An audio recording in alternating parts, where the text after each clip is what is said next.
Today, I'm gonna share with you a couple of key elements for the perfect forehand.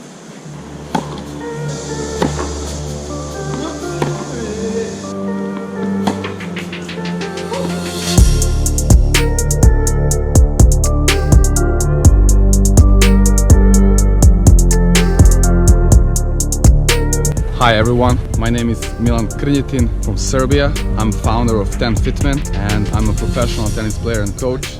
Welcome back to another TENFITMEN video. Today I'm going to share with you 5 crucial steps, in my opinion, for the perfect forehand. And I really hope this is going to work for you and that you're going to find it helpful, because it really worked well for me.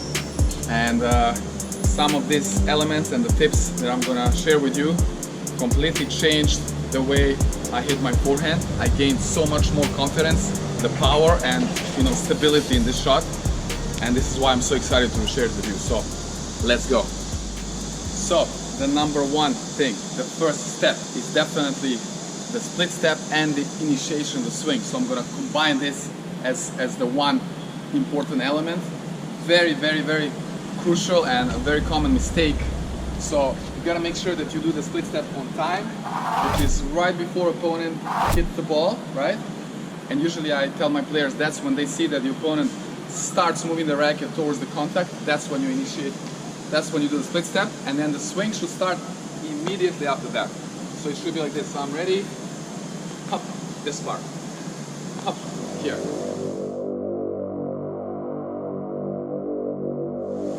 Very important. Number one.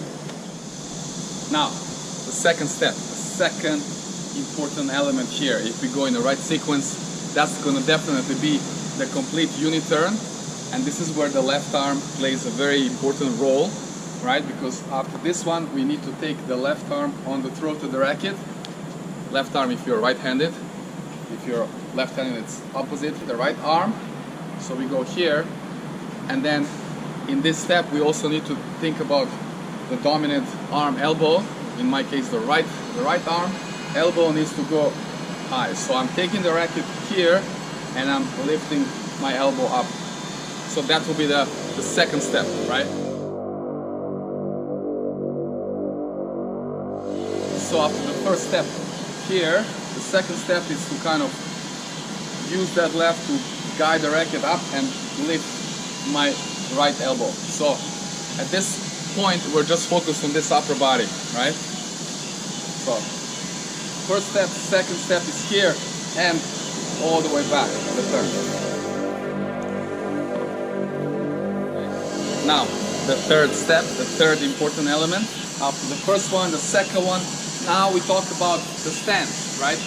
And the lower body setup, orientation. So we have 2 options here that I would recommend. The one is when we go here, that we search for the right position in this kind of semi-open stance, which means, not totally open, but we are more, the left foot is still in front, but the weight is a bit more on the back foot. So it's more like here, this part, right? So we are setting up, and then we are kind of finding this back swing, finding the leverage position, the power position right here. So we're setting up here, and notice my left arm has released the racket, but it's still here, pointing back fence. Very important. So this is also part of the step 3, that when we are searching that position, we have the stance semi-open here, the left arm is all the way here. And you will notice this with many of the top players, including Federer, Djokovic, Nadal,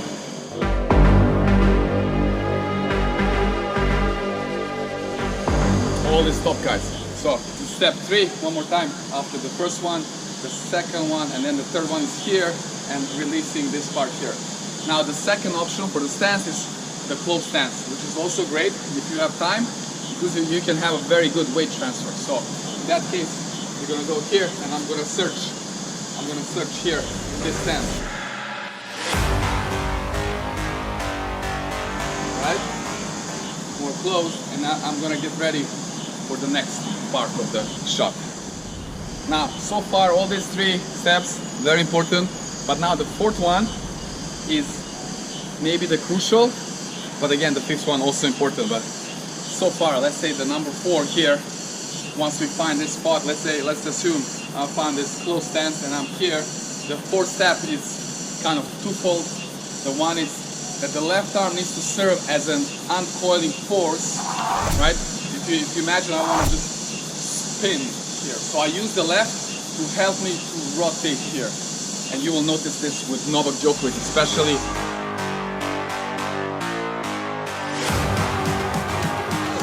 Many others as well. But with him, it's very, very pronounced how he uses the left to kind of uncoil. That's one part, it's the left uncoiling. The second part is how we have the racket drop here and how we create the racket leg here. So the number 4, again, is once we reach this position, search, and then I go. So this part, out, in, and then the racket goes here. I also use, obviously, the hip, push off this back foot. Here, so out and here. I'm just calling to say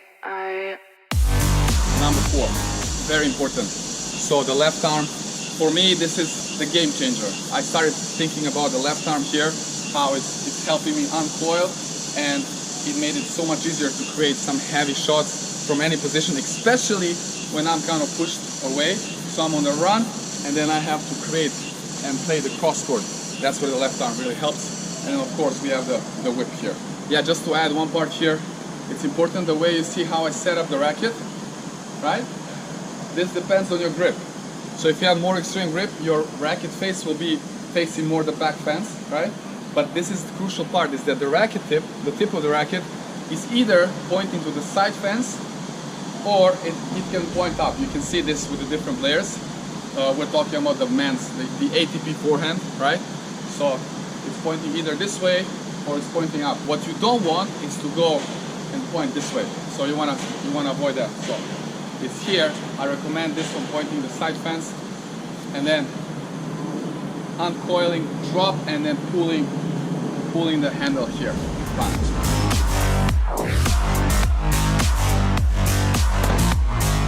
So that will be the number 4 step. Now, last but not the least, number 5, the 5th step, the 5th element that's gonna kind of make it all together, put it all together, is, as I just mentioned in the step number 4, we have this, we're creating the whip, and actually when you create the whip with, you kind of think about pulling the racket handle towards the contact, right? So you start this, the 5th step is that, you know, going with this towards the contact, but now, here's the main thing. After you go for the contact point, of course we have the windshield wipers. We're kind of rotating the forearm and the wrist, obviously. It's playing a big role here. But the key is the way we finish with this high elbow here. Novak Djokovic.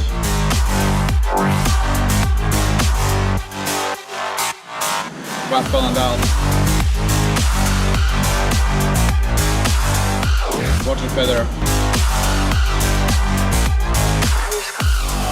So you gotta get this elbow high and then finish here. Almost like at the contact point, you almost kind of stopping the elbow, so you're kind of, this part accelerates more instead of here, right? If the full arm goes like this, it's slow, but we stop here and then we kind of accelerate. So we got here the 4th part, the 4th step, sit here, and then I go bam and finish. And you notice I always have this stepping out, so I can get the full drive from the leg.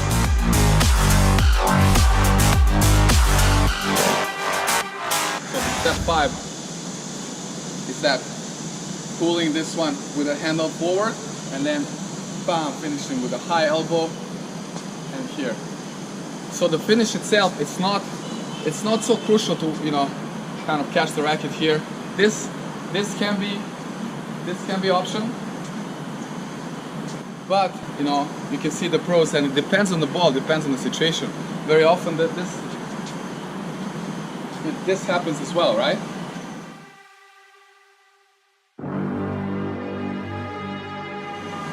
So it's not so crucial, but it can help you maybe be ready for the backhand, because when I finish here, I already bring the racket here.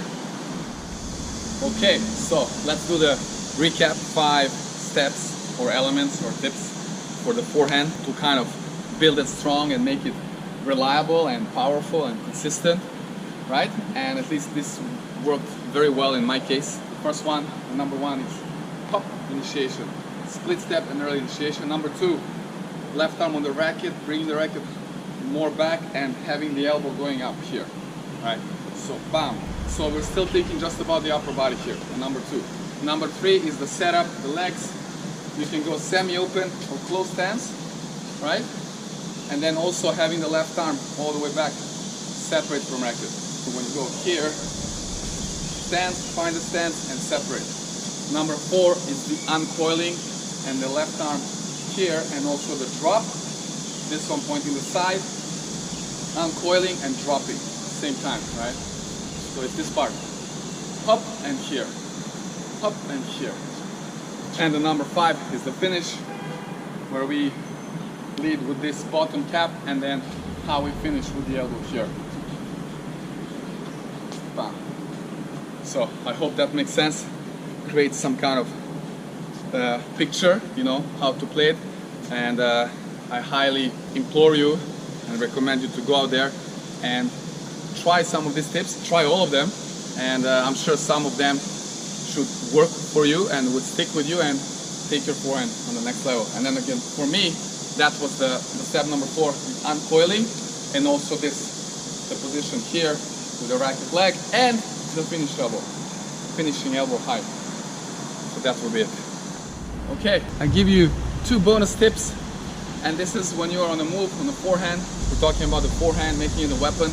The number 1 is going around the backhand and going for inside in or out forehand. So the way you want to do it here, bam. You kind of want to bounce off your left foot, talk about right-handed players, and you land on the same foot. You will see this especially with Roger Federer. He does it the best. When he goes around and then he's like, right? Here, from this kind of semi-open, but then continues and bounces on the same foot. Bam, and that's usually inside out.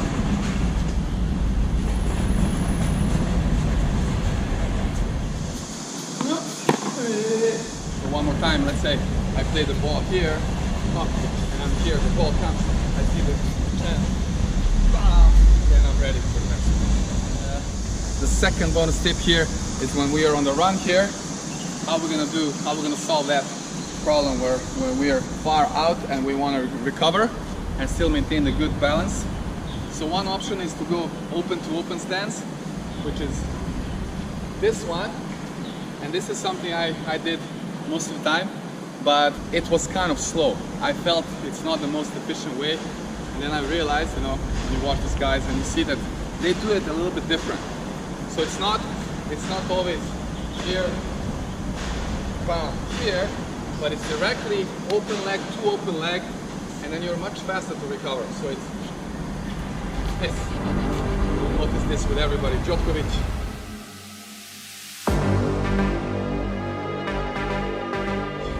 Federer, Thiem, Kyrgios, all these guys, Monfils, especially those athletic guys, you know, you have strong legs and then you want to recover. Bam.